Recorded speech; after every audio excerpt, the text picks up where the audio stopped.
Well, so first of all, thank you everybody, and thank you, Hannes, for having me. And so, hello everyone. I'm Nick Desai. I'm the co-founder and CEO of a company called Together by Renee. We're an AI-based digital health assistant that helps older people in America, people in their 50s, 60s, and 70s manage routine healthcare tasks. And for those of you that are in the US, you will know that healthcare is extremely difficult, and it's often not difficult because you have to pay for it because most people over 65 are covered by Medicare, not because the pills or medications don't work, because most chronic disease are actually very effectively managed by widely available medications, statins and metformins and things like that that are available worldwide that are very effective.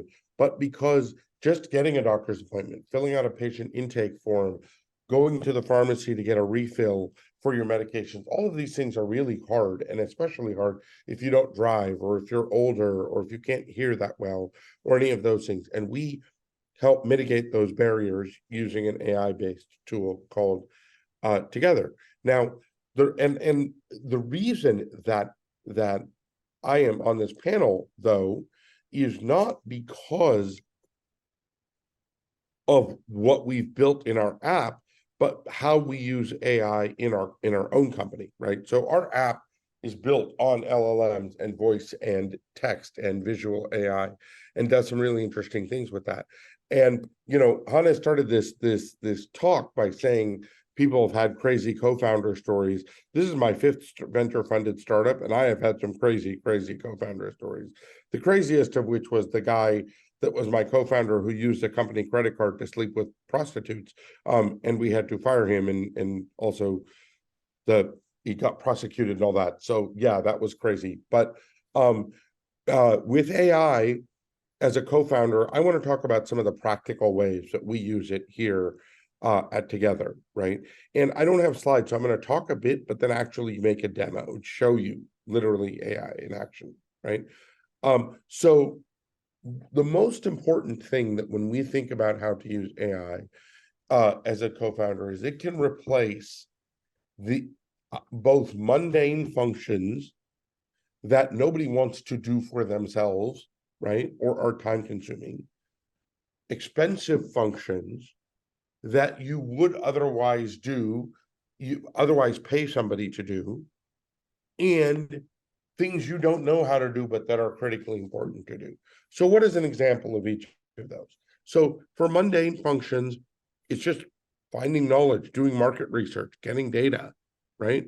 It's an extreme, yes, you can do a Google search and get a bunch of links and whatever, but if you go into Bard and you ask a question, or you go into GPT and you ask a question, yeah, you can't trust that 100% of the data is perfectly accurate, but you will get enough of a data point, and especially if you know how to use the right prompts, you'll get enough data that you can really start thinking about, okay, now let me dig into that data. Now let me dig in further and really get the kind of data that you need to start building out a financial model. You can then ask GPT, what variables should I consider in my financial model, right? An example of something that is expensive is almost everyone who raises money, they deal with, well, do I want a safe note or do I want a convertible note? Even that. Well, what's the difference between those two things? Or here's the text of a safe note. You can find those on the internet, right? Here's the text of a safe note. Here are my terms. I want to raise $1.3 million. I want it to be a rolling close for 60 days. I want a 10% discount, conversion into this round. Can you edit the safe note accordingly? Most people are like, oh, I should get a lawyer to do that. But in that closed-end scenario, the commercially available AI tool, Gen AI tools, will do an extremely good job. I know we've raised $8 million that way, right? Using documents that were edited or created by GPT, right? And an example of tasks that are important and that I could do, right? And I'm the kind of founder who can do, not everyone can, is the one I'm going to show you. And that is about, let's go into ChatGPT right here, okay? And let's go into AI. So this is an example. I've already pasted this in here, right? Of data. that we have put in to this thing that I have found. And this is some of our engagement data from our app. Okay. Now, here's what I'm going to ask it. Can you write a 5-sentence intro in venture capital terminology to persuade a prospective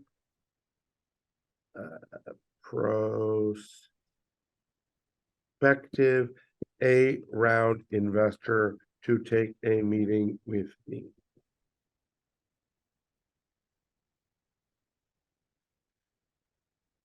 Emphasizing the early engagement data and market potential. Okay, let's see what happens. Okay, introducing a pioneering AI health assistant spirit by poised to, with an illustrious track record, blah, blah, blah. The initial app is 86% user engagement figure. You can all read this, right? Impressive traction that improves this. Now, this may not, okay, so now I might want to say the total market size is 43 billion per year, and our TAM is 8% of that market in the first 3 years at a 65% gross margin. Can you work that into the intro?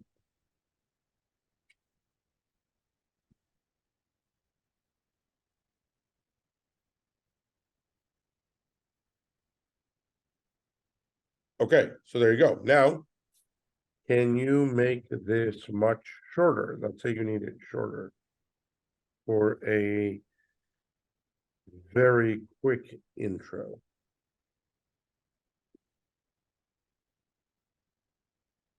There you go. Okay. So I might send this to somebody, right? I don't necessarily. And can you use the data above and our engagement data to write a user-friendly email to our audience that to our members that inspires them to invite their loved ones to use together? So this is a completely different thing, but based on the same data set and the same information I've given together, right? So Nick, I'm curious, how much capsules have you loaded in this type of thing? It's just the stuff in the beginning there, or are you actually writing huge amounts of text and just pasting it in all the time? No, so the point of this, the point that I'm trying to make is that this has been a running conversation, and each of these are running conversations that I'm having with GPT. And because it remembers the context of what's in this chat, it's getting smarter and smarter. So each time I get data, or I get feedback from a VC, or I learn something new about the market, or a user shares something, or we get a news story, I just keep putting it in here and then optimizing my writing or my email or my press release or my whatever, right? In fact, it said how to invite your loved ones. It has learned this. Log into the Together app, navigate the invite section, because it helped me write an FAQ now going back 2 months ago, right? So the point is, this becomes a living, breathing dialogue, just as I would have with a marketing professional in my company. In the same way, our website, our consumer emails, my investor deck, the safe notes that come out of my investor deck, right, when I get interested investors, right, are all created in these same kinds of tools, right, and used in this same way. And it saves me a tremendous amount of time. It saves me a tremendous amount of money, and it continues to get smarter and smarter about the products and services I'm building. Now, obviously, when Hans talked, he talked about how to use this to actually generate ideas and even looking at code and generating code. My view at the moment, the way I use it is, how do I research something? How do I explore something? And how do I build an increasingly intelligent dialogue, right? Imagine that you had a co-founder that had all the information on the internet available, okay, had immense amounts of market data available, understood your personality, context, syntax, and the terminology of your prospective customers, right? And of your prospective investors and of your end users perfectly well, right? So now let's take another example. I need a B2B intro email to an ACO to be a customer of Together. Can you write a short email in healthcare terminology that gets them to take a meeting? There we go.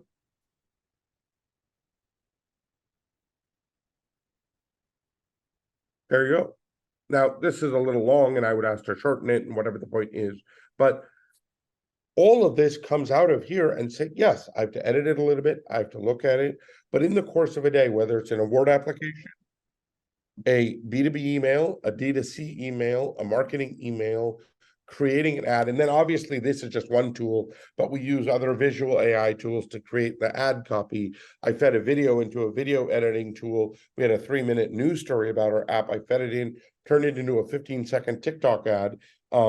And for an audience of people in their 30s, and I'm in my 50s, so I really, I'm not a real TikToker, and run the ad on TikTok now, right? All of these things are happening. I'm not paying a marketing professional, not paying a legal professional, I'm not paying a data analyst, I'm not paying any of those people. And in my last company, I was paying all of those people, at least as contractors, to do very, very similar work, right? Sorry, Nick, can I interrupt you very quickly? Yes.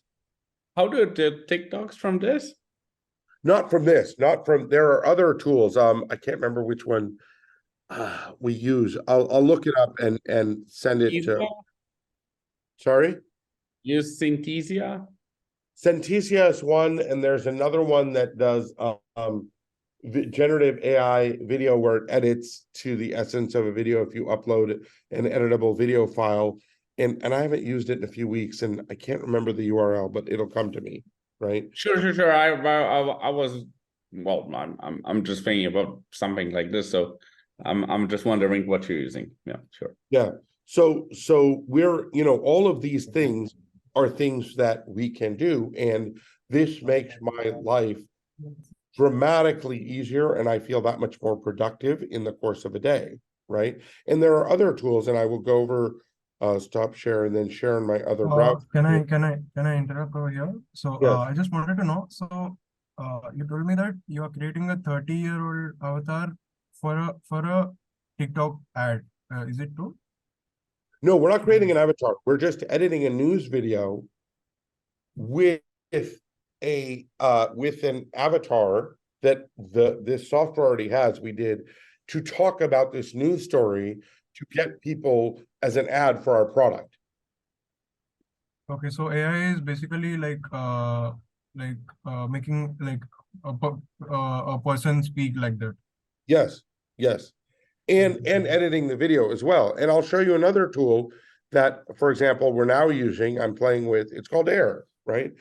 And it's right now it's in beta and it's relatively low cost.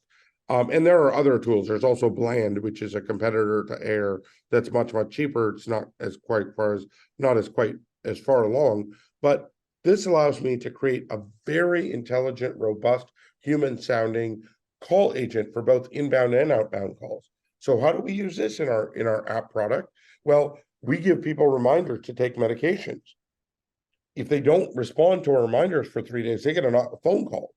That if a human had to make that call, well, that's very expensive, right?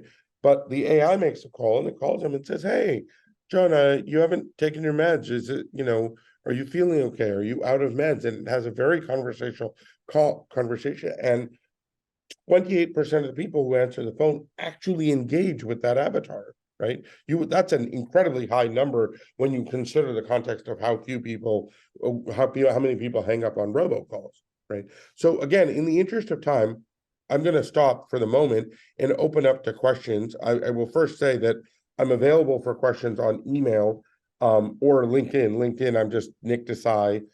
Here, I'll put it in the chat just so that if you want to get a hold of me. Sure. So can I have a question? So like one thing that I found out when doing some other projects was actual deployment, because like AI obviously can help you with a lot of these stuff, but like, for example, sending stuff or filling in some applications for something where you have a explicit format for that, or I don't know other word than deployment. I know like this, all of this stuff that you kind of have to click, or call, or whatever you have to do. Do you have any AI solution for that? Because I remember when I was applying for college, very long time ago, and it was tremendous amount of clicking. So Yes. this deployment, not just writing application, but just filling in stuff. You know, and all of these other things that you have to, in a sense, put into work. So what Jan is talking about is a very important problem, which is filling out forms, right? I just filled out a extremely long form myself just yesterday for an award application related to the big giant Consumer Electronics Show. And the GPT and Bard helped me extremely in writing the answers, but I had to copy and paste and click and do all that. So what if it could just go through it for you? So I don't know of a great tool that does that right now, right? We are, as it happens in our company, for the specific application of filling out patient intake forms for healthcare. So for those of you in other countries, you will find this laughably stupid, right? But American healthcare, to see a doctor, you have to fill out a form called a patient intake form. And it is literally a form that they print or expect you to print and fill out by hand, and then they type it in 2023. That may seem insane, but that's the way it is, okay? So we are actually building a tool in our app that would allow that PDF form to be auto-populated and emailed to your doctor instead of having to type all that information in. But I'm not aware of a good tool right now that will automatically click fill, go through a process. There is another tool that is being developed that will buy stuff for you, as in, hey, go to Amazon and buy the shampoo I usually buy, and it'll go and do all the clicks for you, right? I don't know how particularly helpful that is. I know stuff like that is being built, but I don't think there's an individually great tool right now. Thank you, Hannes and Adi for having me on. I would love to, participate in the future and share more information. You all have my contact information, so please feel free to reach out if you need more. Thank you, everybody. Thanks, Nick, and go kill it. Okay, bye-bye.